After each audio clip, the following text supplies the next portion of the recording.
Her name was Isabella Monroe, a social media star with millions of followers. She flaunted a glamorous lifestyle, lavish parties, luxury homes, and so-called inspirational advice that people couldn't get enough of. But then, during one live stream, she snapped. When a neighbor's dog, a gentle Labrador named Buddy, started barking at the blaring music coming from her party, Isabella, in a flash of rage, hurled a glass of wine at him, right there in front of thousands watching live. The video went viral. Outrage exploded online. Brands dropped her. Her accounts were permanently banned. From a symbol of success, she became a warning, a name people spat out in disgust, and an unforgettable example of how cruelty, arrogance, and impulse can destroy a person faster than they ever imagined. But what Isabella didn't know was that this was only the beginning, because one day she would be forced to stand before the very man she once mocked and ask for forgiveness. And strangely enough, her redemption would come from the one creature she hurt the most. Keep watching until the end. You might just learn something about kindness and the cost of cruelty. Maplewood, not a gated community for the ultra-wealthy, but a quiet, graceful neighborhood nestled in the heart of the city. Cobblestone paths curve gently past red-tiled rooftops, white picket fences, neatly trimmed lawns, and flower baskets swaying softly from front porches like little wind chimes made of petals. Here, mornings begin with school bus engines and warm greetings between neighbors. No honking, no flashing billboards, just genuine simplicity, the kind modern cities are starting to forget. Among these modest homes stands one that looks like it was pulled straight from a design magazine. Sleek, minimalist, with glass walls gleaming under the sun. This is the new home of Isabella Monroe, a social media influencer who had moved in just 3 months ago. But Isabella didn't choose Maplewood for its quiet charm. She chose it because the balcony gets golden hour lighting, and the white walls look perfect in aesthetic shots. She never greeted a single neighbor. Every morning she'd step out in designer loungewear, sunglasses on, phone raised in one hand, lips whispering pre-rehearsed lines for videos, AirPods snug in her ears, completely disconnected from the real world around her. Next door, in a weathered little wooden house with faded shingles and a slightly tilted fence, lived a man of a different kind. Mr. Walter Jenkins, a retired schoolteacher, and his most loyal companion, Buddy, a chocolate-brown Labrador. Walter's days began with the comforting whistle of a stovetop kettle, the smell of hand-ground coffee, and the soft rustle of newspaper pages. He sat in a creaky wooden chair on his porch, sipping coffee, eyes following Buddy as the dog playfully chased spinning leaves across the yard. In Walter's gaze lived the calm of someone who had seen enough of life to know what truly matters, and also a quiet loneliness, the kind only people who've lived long enough can recognize in themselves. To Walter, Buddy wasn't a pet. He was family, a friend, a piece of the past and the last remaining light of each peaceful afternoon. Two worlds separated only by a wooden fence, one built on spotlights, filters, and moments curated for digital applause. The other made of real moments, lived honestly, whether or not anyone was watching. And it seemed those two worlds would never collide, until one night when bass-heavy music pounded from the sleek house, and a sharp bark rang out from the quiet one next door. No one noticed the shift in the air, except Buddy, and no one knew that from this ordinary moment, something extraordinary was about to unfold. That night, Maplewood didn't feel like Maplewood anymore. Gone were the quiet sidewalks, the rustling leaves, the soft jazz from Mr. Walter's porch radio. Instead, screeching tires, growling engines, and headlights slicing through the gentle calm like knives. A bright yellow Lamborghini pulled up in front of 14B. Then came a white Porsche, a metallic green BMW, a matte black G-Wagon. One of them parked halfway across Mr. Walter's walkway, blocking the narrow brick path he used every morning to tend his garden. No one asked. No one noticed. "Just park. No one here's gonna care," one girl laughed, already blasting music from a portable speaker. They didn't come to greet neighbors. They came to be seen. The party began like a performance. Isabella Monroe's house lit up like a film set. Color-changing LED lights danced across the pool. Confetti cannons popped. EDM shook the glass walls like an earthquake. On the second floor, Isabella stepped onto the balcony in a shimmering silver dress, a glass of red wine in one hand and her phone in the other, angled perfectly for a live stream. Cheers, babes. Maplewood belongs to us tonight. She beamed into the camera. The screen exploded. Queen Energy. She's owning it. Maplewood just leveled up. Music boomed. The crowd hyped. Ring lights glowed in every corner. Every angle became content. But then, woof, woof, woof. A sound that didn't fit the aesthetic. Buddy, Mr. Walter's chocolate lab, started barking. Not loud, not frantic, but firm, sharp, alert. A few heads turned. Was that a dog? Seriously? Kind of ruining the vibe. Even the live stream comments started shifting. What's that noise? The dog's too loud. Killing the mood, honestly. Isabella's smile froze. Her grip on the wine glass tightened. She glanced toward the fence. Buddy kept barking, staring directly into the blinking lights. Can someone make that dog shut up already? She muttered, still half facing her phone. Nobody moved. Buddy barked again, louder, faster, unshaken. He wasn't angry, he was anxious, sensing something wasn't right. And Isabella felt it too, but not the same thing. She wasn't afraid, she was losing control. The music felt off. The eyes weren't cheering anymore. The chat was changing tone. She clenched her jaw, gripped the glass, and inside her head, everything screamed. How is this happening? This is my party, my spotlight, my stage. Being ruined by a damn dog? She snapped, and she threw. The wine glass spun through the air, cutting across lights, laughter, and live stream. Crash! It shattered against the concrete just inches from Buddy. Red liquid sprayed upward, splashing across the white wooden fence in a jagged stain, like a wound. Buddy recoiled. He didn't bark. He didn't run. He just stared, eyes wide, body frozen, like he was asking, what did I do wrong? The party didn't erupt. It died. People stopped dancing. One guest put their drink down. Another quietly ordered a car. A couple slipped out the gate, heads low. Someone whispered, "She actually threw it at the dog?" A well-known TikToker turned off her camera. The live stream chat blew up. She threw wine at a dog? I'm reporting this. Disgusting. Unfollowed. Immediately. Animal abuser, period. The music still played, but it didn't matter. The vibe had cracked. The entire party had shifted. Isabella could feel it. She looked around. No one met her eyes. She glanced at her phone. The comments were no longer hearts. She tried to fix it. Guys, come on. Don't overreact. I reacted. Who wouldn't? With a dog barking like that during a live stream. I'm not some dog hater, okay? I'm working. This is work. You have no idea how much pressure this job takes. No one responded. Even her closest friends stepped back. And in the corner, Buddy still stood there. Silent. Still. Watching.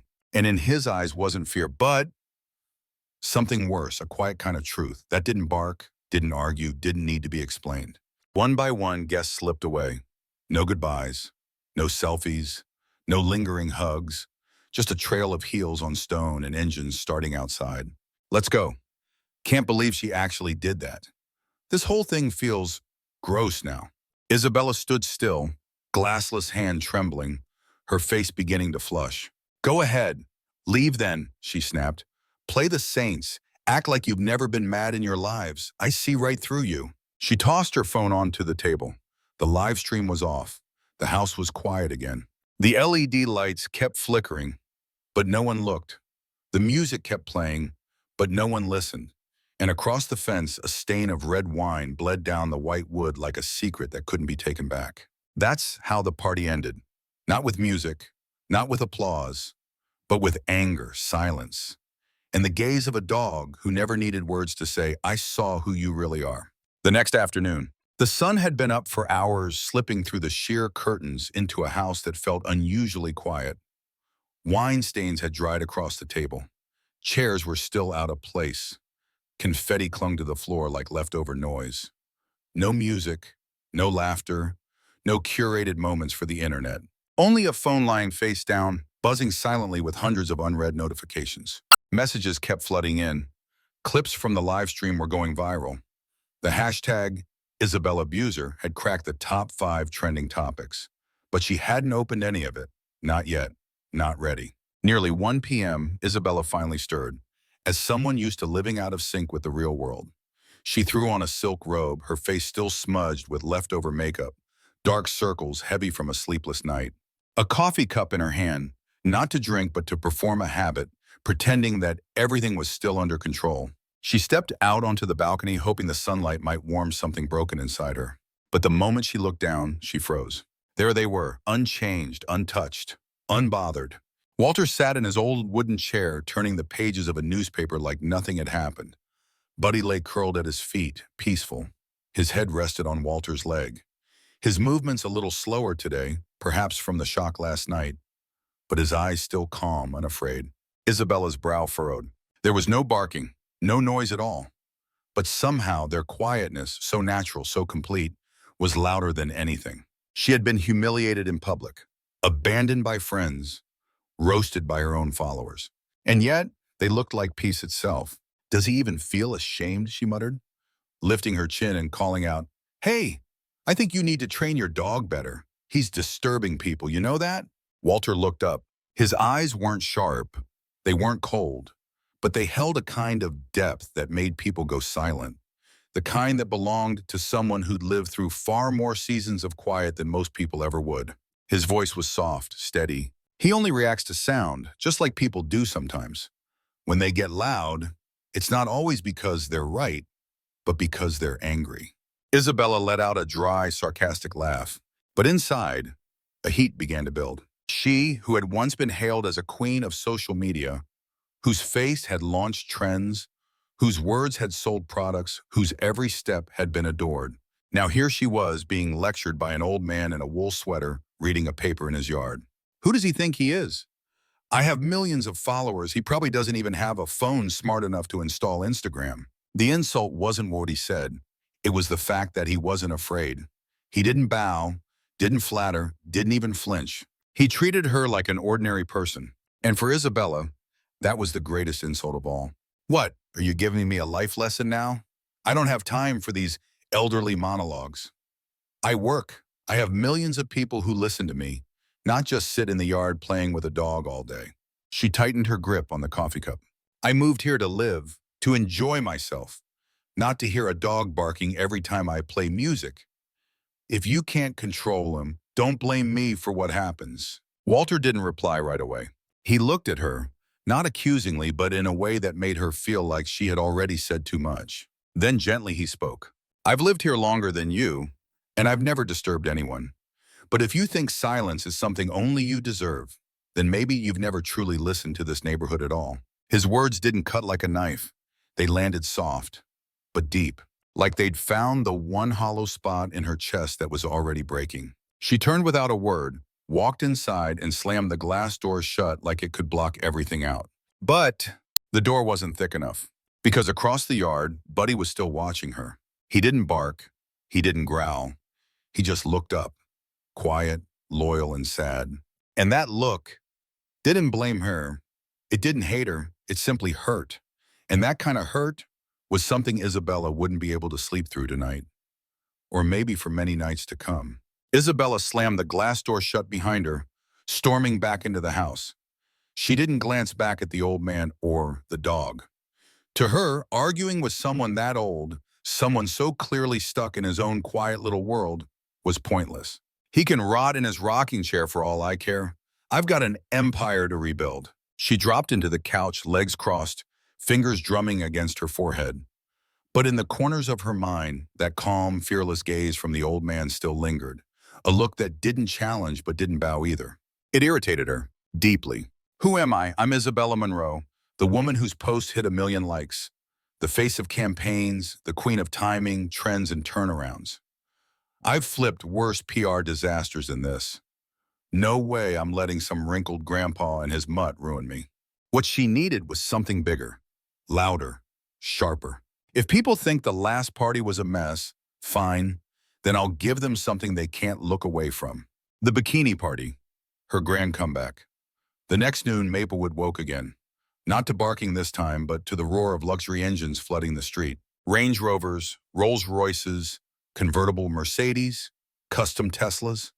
One by one, they lined up like a red carpet parade, drowning the quiet charm of the neighborhood under tinted windows and curated chaos. In Isabella's backyard, a massive backdrop glittered near the pool, spelling in bold metallic letters, "Sun Body, Boss Energy, Feet, Isabella Monroe." She emerged like a goddess walking out of a perfume ad.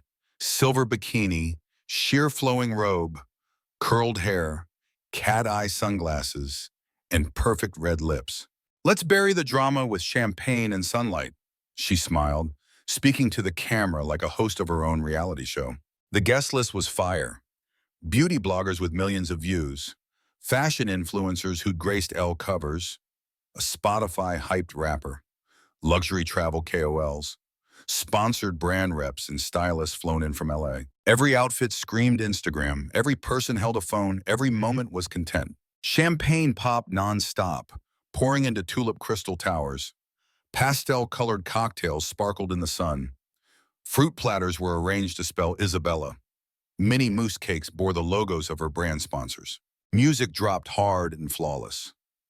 Her DJ? A name fresh off a Palm Springs Music Fest, and recently spun at an Emmy afterparty. Bose speakers thundered across the pool, turning the backyard into a private Coachella.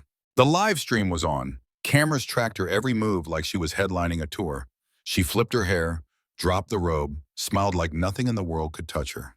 What's up, world? Welcome to Real Energy, where drama gets blocked and only vibes are welcome. 10K viewers, then 15K, 22K in #Isabella. Come back climbing fast on trending tabs. She looked into the lens like a queen reclaiming her throne. As long as I'm Lay, I exist. As long as they watch, I'm still somebody. And if they turn on me, I'll just shine louder, longer, brighter. But amidst the glitter and volume, something, small but off-key, started to rise. A guest near the pool, scrolling on her phone, froze. Her expression shifted. She stared at the screen, at a resurfaced clip from the last party. Isabella, throwing the wine glass. Buddy, terrified, the shatter, the silence. She quietly slipped the phone back into her bag. No words, no pictures. Just a slow, silent walk out of the party. Isabella didn't notice. No one did. Overhead, a silver balloon, one of dozens, started to deflate slowly, hissing gently as it sagged. No one looked. No one cared, but the sound kept going. And at that very moment, Isabella Monroe believed she had won again. She had no idea. This fall wouldn't come from a bark. It would come from the sound of her own ego, leaking air in front of thousands live. The party was still going strong. Sunlight hit its peak. Music was pulsing. The live stream climbed past 30,000 viewers. Isabella, radiant and in control, moved like a queen across her backyard stage, laughing, toasting, striking poses. Everything revolved around her, or so she thought. Across the fence, the small wooden house sat quiet. Walter had left early that morning, off to Sunday service like he always did. He'd left Buddy at home, alone but not unwatched. The back door was slightly ajar. Buddy heard the music pounding from the other side. At first, he stayed still. But then came the bass, deeper, louder. Then a firecracker. He rose, moved to the backyard. He peeked toward the flashing lights and loud voices, then barked. Twice, short, sharp, alert. Inside the party, a group of slightly drunk guests hovered around the bar. One guy in a mesh tank top squinted toward the fence and laughed. Well, look who's back, the drama dog. A girl giggled and pulled out her phone. Buddy, you came for round 2. They began tossing food, orange peels, half-eaten snacks, chunks of cheese, in the general direction of the fence. Come on, celebrity dog. Give us a bark, baby. Buddy didn't move. He backed up, tucked himself into a shaded corner of the yard, ears low, eyes watchful, alert, but still. He remembered Walter's words. If I'm not home, don't go near the noise. Just stay still and watch. From the second-floor balcony, Isabella noticed the group huddled near the fence. Then her eyes found it. Buddy. His presence hit her like a glitch in a perfect broadcast. He didn't bark again. He didn't move. He just looked. Comments on her live stream exploded. Is that the dog from the wine clip? He's literally just sitting there again. Protect that dog. More grace than the host, not gonna lie. Isabella's jaw tensed. She forced a smile for the camera. Oh, sounds like someone dropped by uninvited. I'll go take a quick look. The moment she stepped off camera, her expression hardened, jaw clenched, eyes sharp. She stormed through the yard toward the group near the fence. What's going on here? Why are you all crowding this spot? Someone pointed beyond the fence. It's the dog. He's just watching. It's kind of sweet. She turned, saw Buddy, still there, still watching. No barking, no fear, just that look.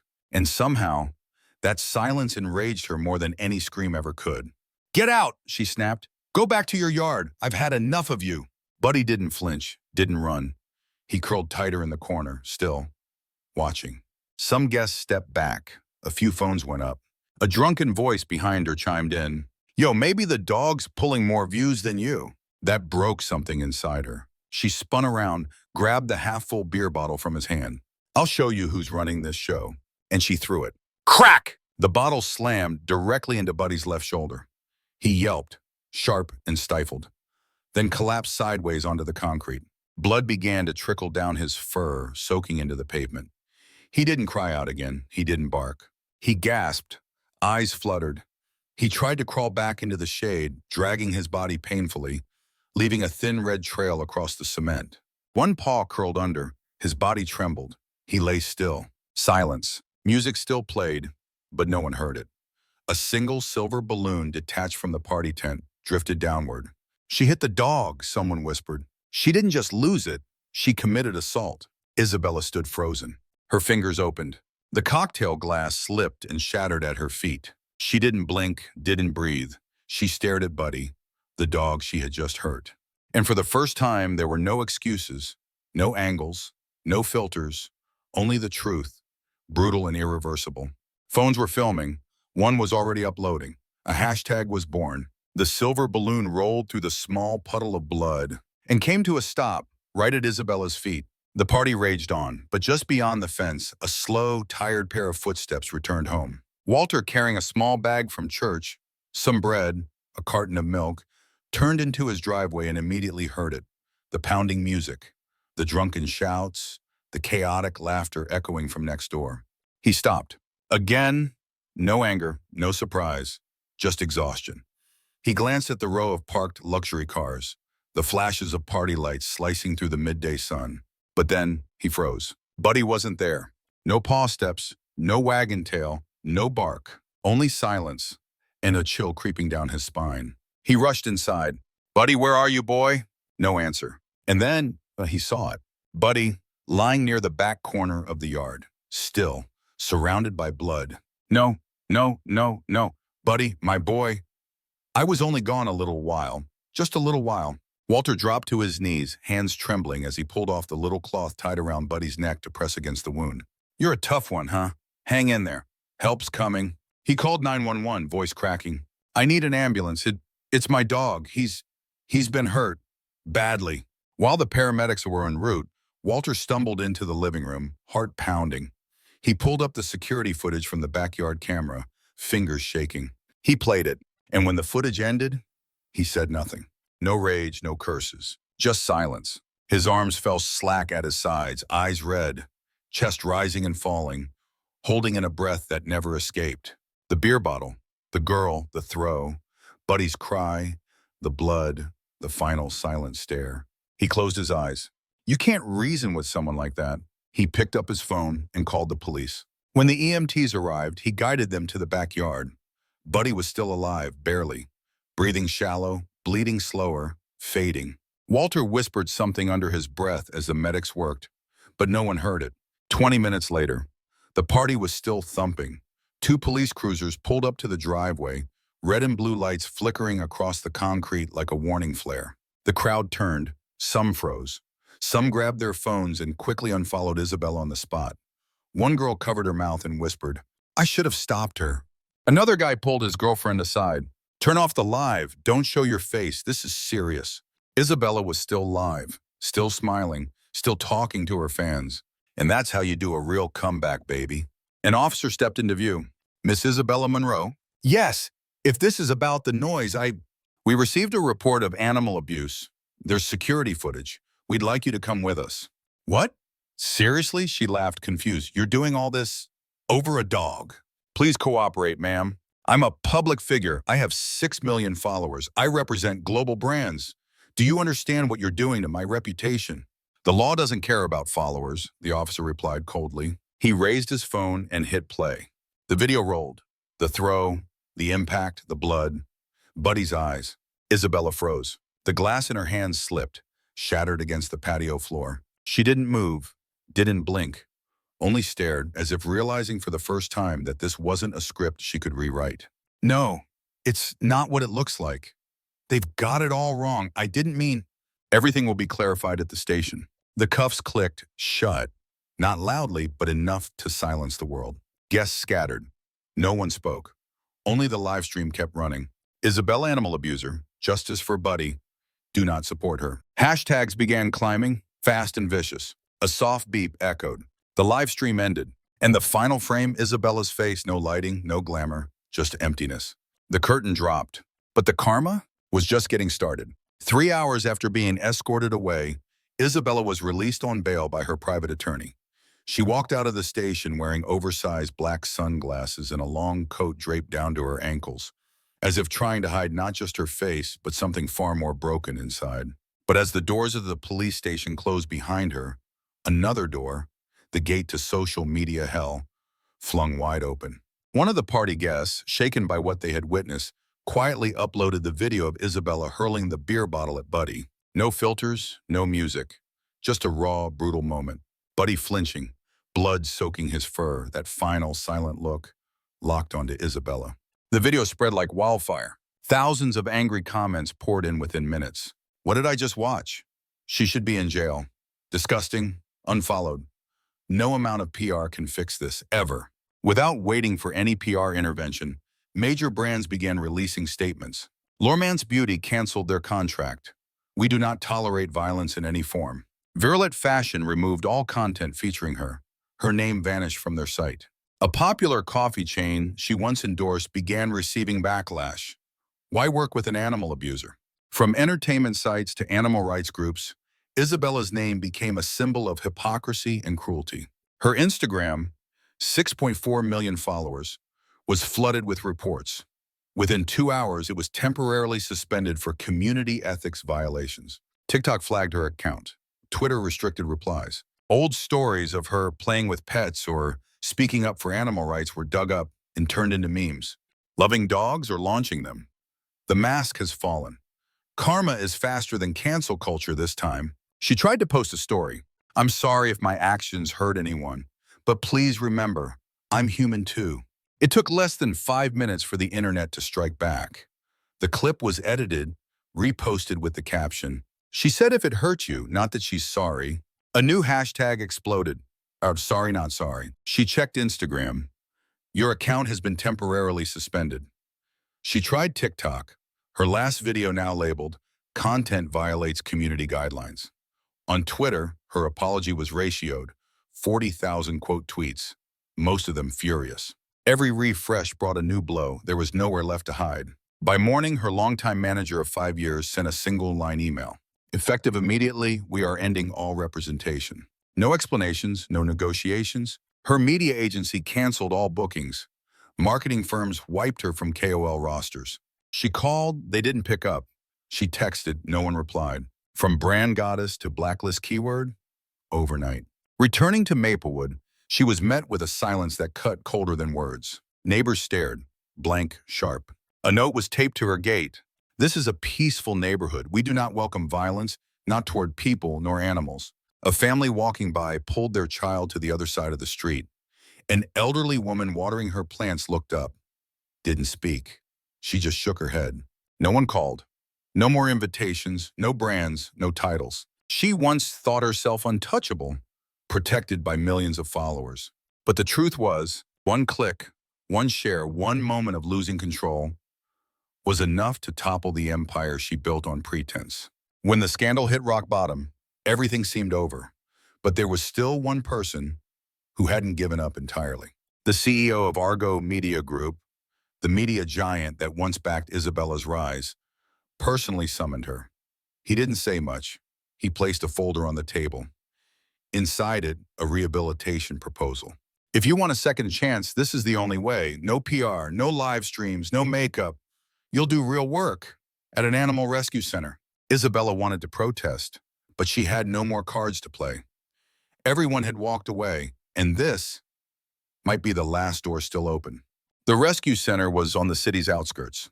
No luxury, no lights, only the sound of breathing, barking, and wind brushing through old wire kennels. Isabella entered with a cold, blank stare.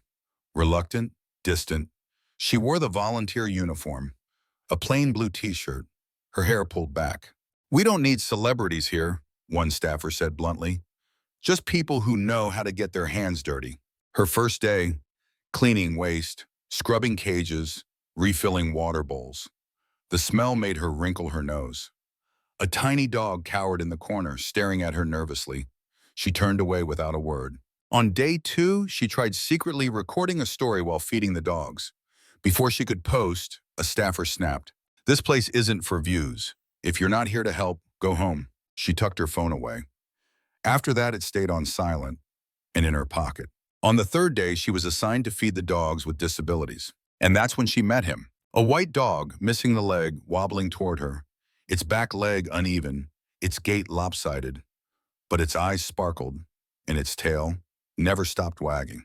The dog tripped, then immediately got back up, kept going, kept wagging, came closer, eyes bright, tongue out. Isabella froze, no cameras, no live stream, no applause. Just a creature who had lost a part of itself but never lost faith in people. She suddenly realized she once had everything, yet never knew how to stand back up.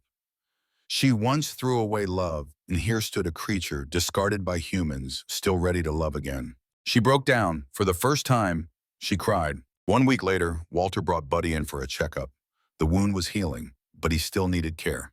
When Isabella saw Walter enter, she froze. She didn't dare look up. But Buddy recognized her. He walked slowly. His legs weren't as strong as before, but still, he came closer. And then he gently licked her hand. She trembled, not from fear, but from emotion. She knelt, hugged Buddy, her tears soaking into his brown fur. Walter had been standing by the door, quietly watching her treat other dogs. No instructions, no cameras, just her, kneeling, unafraid to get dirty. The mask completely gone. He finally stepped forward, gently. "Redemption," he said, "doesn't come from an apology. It comes from real change."